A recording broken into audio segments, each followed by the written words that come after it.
Hello everyone. आज हम HACCP concept के टॉपिक को आगे डिस्कस करेंगे। अभी तक हमने एसिड और बेस के कंसेप्ट को पढ़ लिया है कि किस किस टाइप से हमारा एसिड और बेस को हम डिफ़ाइन करते हैं, उसे क्या क्या डिफरेंट कंसेप्ट थे वो सारे हमने देख लिए हैं। अब जो आज हम पढ़ेंगे वो हमारा नेक्स्ट इंपॉर्टेंट क्वेश्चन होगा कि जो हमारी एसिडिटी और जो बेसिसिटी होती है वो किस चीज़ पर डिपेंड करती है और किस तरह से वो उस फैक्टर पे डिपेंड करेगी। तो मेनली जो हमारी एसिडिटी और बेसिसिटी जिस भी कॉम्प्लेक्स की हमें एक्सप्लेन करनी है उसको इफ़ेक्ट करने वाले हमारे 4 फैक्टर होते हैं। फर्स्ट है नेचर ऑफ कंपाउंड, सेकंड है मॉलिक्यूल की स्ट्रक्चर, बॉन्डिंग और पीरियोडिक टेबल में उसकी पोजीशन। जो एलिमेंट हमने लिया है जिसकी हम बात करेंगे एसिडिटी बेसिसिटी की, वो हमारा किस पोजीशन पे हमारे पीरियोडिक टेबल में एग्जिस्ट कर रहा है। तो ये सारे के सारे फैक्टर हमारे क्या करते हैं, हमारे जो स्ट्रेंथ है एसिड और बेस की उनको इफ़ेक्ट करते हैं और एक जनरल ट्रेंड हमें बना के देते हैं। तो फर्स्ट हम यहाँ पे डिस्कस करते हैं strength of hydro acid. Strength of hydro acid की अगर हम बात करें तो यहाँ पे हमारे पास पीरियोडिक टेबल में जब हम लेफ़्ट टू राइट मूव करेंगे तो जो हमारे बाइनरी हाइड्रो एसिड होते हैं उनकी acidic strength left to right move करने पे क्या होती है, इंक्रीज़ होती है। ठीक है, इनका इंक्रीज़ होने का रीज़न क्या है कि इनकी जो पीके वैल्यू है वो पीके वैल्यू क्या कर रही है, डिक्रीज़ कर रही है। और अगर किसी एसिड की अगर हमारे पास वहाँ पे हम बात करें पीके क्या हो रही है, डिक्रीज़ हो रही है, इट मीन्स उसका के बढ़ रहा होगा। और के हमारा डायरेक्टली रिलेट करता है किससे, एसिडिटी से।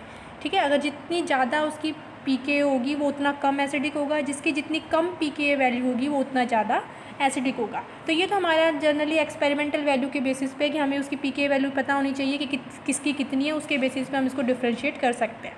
अगर जनरल हम यहाँ पे बात करें कि किस फैक्टर से हम यहाँ इसको डिफाइन कर रहे हैं तो वो हमारे 2 फैक्टर यहाँ पे हम डिस्कस करेंगे। फर्स्ट होता है हमारा साइज ऑफ सेंटर एटम और सेकेंड होता है electronegativity of the centre atom. तो जब हम यहाँ लेफ़्ट टू राइट की बात करेंगे तो हमेशा हमारा जो फैक्टर डोमिनेट करेगा वो कौन सा फैक्टर होगा, electronegativity of the centre atom. क्योंकि जैसे जैसे हमारे सेंट्रल मेटल एटम की, जैसे अब यहाँ पे हम बात कर रहे हैं H2O में, तो हमारे पास यहाँ सेंट्रल मेटल एटम क्या है, ऑक्सीजन है। तो ऑक्सीजन है और दूसरा हमारा क्या है, फ्लोरीन है। तो इसमें क्या है, हमारा फ्लोरीन है। तो जब हम लेफ़्ट टू राइट मूव कर रहे हैं, जैसे हम कार्बन, नाइट्रोजन, ऑक्सीजन और फिर फ्लोरीन, जब हम इस टाइप से मूव कर रहे हैं तो हमारी इलेक्ट्रोनेगेटिविटी क्या हो रही है, इंक्रीज़ हो रही है। और जब किसी एटम की इलेक्ट्रोनेगेटिविटी बढ़ती है तो इलेक्ट्रोनेगेटिविटी बढ़ने की वजह से उसकी टेंडेंसी बढ़ जाती है इलेक्ट्रॉन को अपनी तरफ विड्रॉ करने की।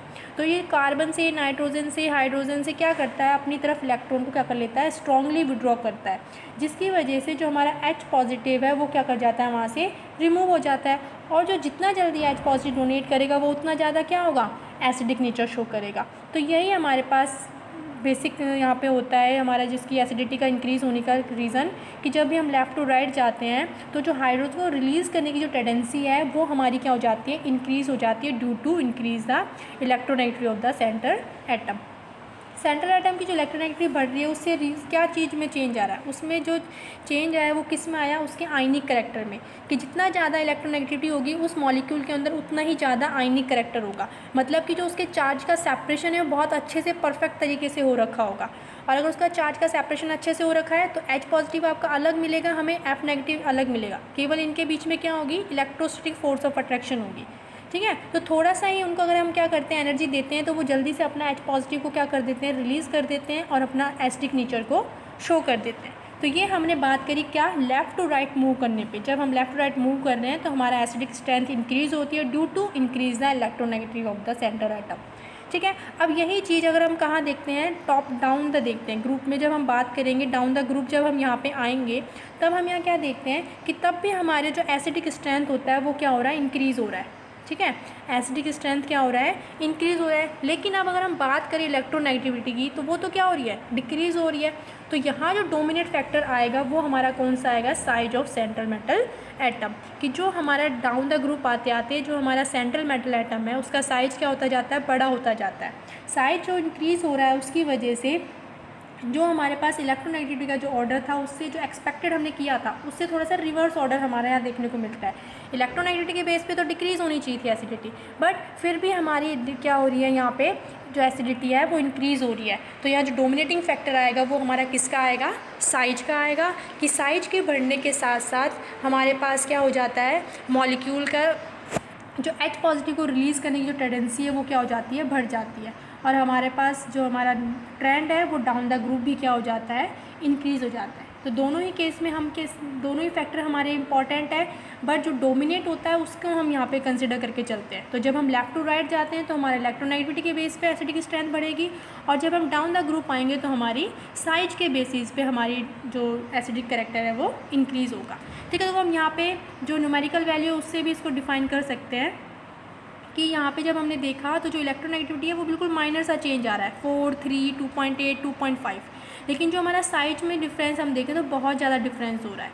ठीक है, तो इलेक्ट्रोनेगेटिविटी का माइनर सा डिफरेंस होने की वजह से हम इसको नेगलेक्ट कर देते हैं और साइज को क्या कर लेते हैं, डोमिनेट प्ले करवा लेते हैं। ठीक है, तो इस वजह से जब याद रखना कि जब भी हम डाउन द ग्रुप आएंगे तो हमारी एसिडिक स्ट्रेंथ बढ़ेगी due to the increase of size of central element atom ion, और जब हम पीरियोडिक टेबल में लेफ्ट टू राइट जाएंगे तो भी हमारी एसिडिक स्ट्रेंथ इंक्रीज़ होगी। वहाँ रीज़न क्या होगा, due to increase of electronegativity of the central metal atom.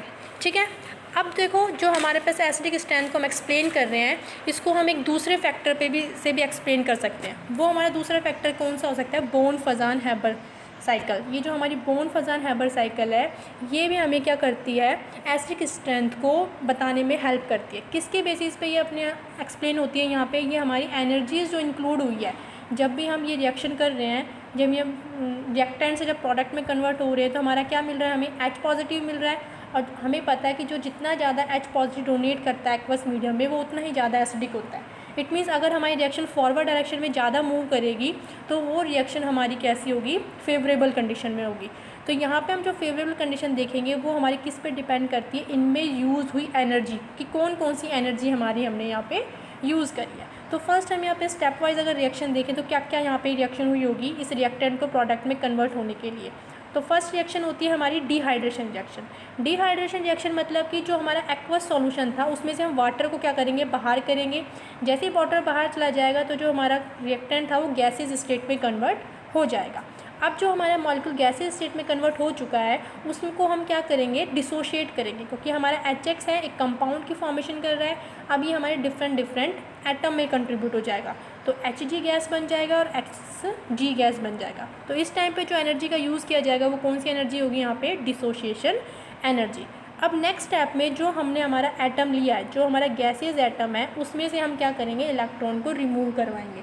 और हमें पता है कि किसी भी गैसेज एटम में से अगर हमें कोई इलेक्ट्रॉन को रिमूव करवाना है तो वहाँ पे हमें कौन सी एनर्जी की नीड होती है, आयनाइजेशन एनर्जी की नीड होती है। तो यहाँ पे जो थर्ड स्टेप में जो एनर्जी मिलेगी वो हमें कौन सी एनर्जी का यूज़ करना पड़ेगा, आयनाइजेशन एनर्जी का। उसके बाद फोर्थ स्टेप में जो हमारा दूसरा कंपाउंड था उस कंपाउंड को भी हम आयनाइजेशन करेंगे।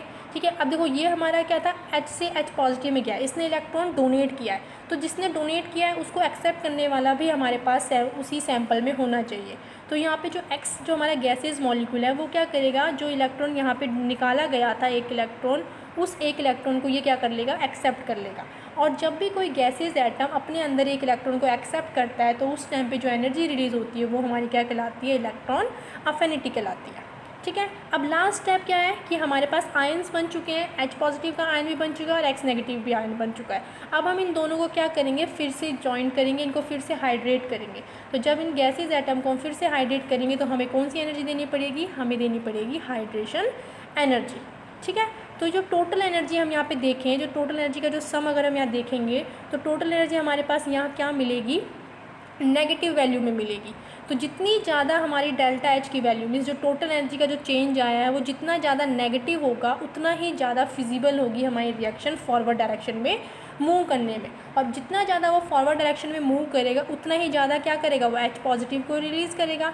और जितना ज़्यादा H पॉजिटिव रिलीज़ होगा इट मीन्स वो उतना ही ज़्यादा अपना एसिडिक नेचर को शो कर रहा होगा। तो जो हमारे ये हैलोजन वाले जो कंपाउंड थे, ठीक है, उनको अगर हम डिफ़ाइन किससे भी कर सकते हैं, यहाँ पे बोन फजान हैबर साइकिल से भी कर सकते हैं।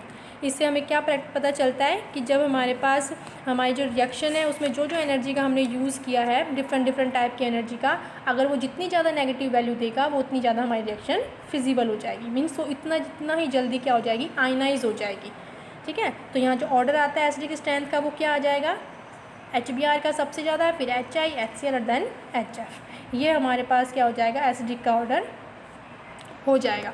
लेकिन फिर भी यहाँ पे एक थोड़ा सा चेंज देखने को मिलता है। ये हमने बता दिया कि जैसे जैसे आप डाउन आ रहे हो आपका इंक्रीज़ हो रहा है, लेकिन फिर भी यहाँ पे एक चेंजेस देखने को क्या मिलते हैं कि यहाँ पे जो ये HI है और HBr है, इन दोनों में यहाँ पे डिफरेंस आता है। इन दोनों में क्या डिफरेंस आता है कि हमारे पास जो HI है उसका कम होता है एसिडिक स्ट्रेंथ और HBr है उसका एसिडिक स्ट्रेंथ ज़्यादा होता है। वैसे डाउन द ग्रुप तो हमारा आयोडीन लास्ट में आता है, लेकिन फिर भी यहाँ पे एक थोड़ा सा डिफरेंस देखने को मिलता है।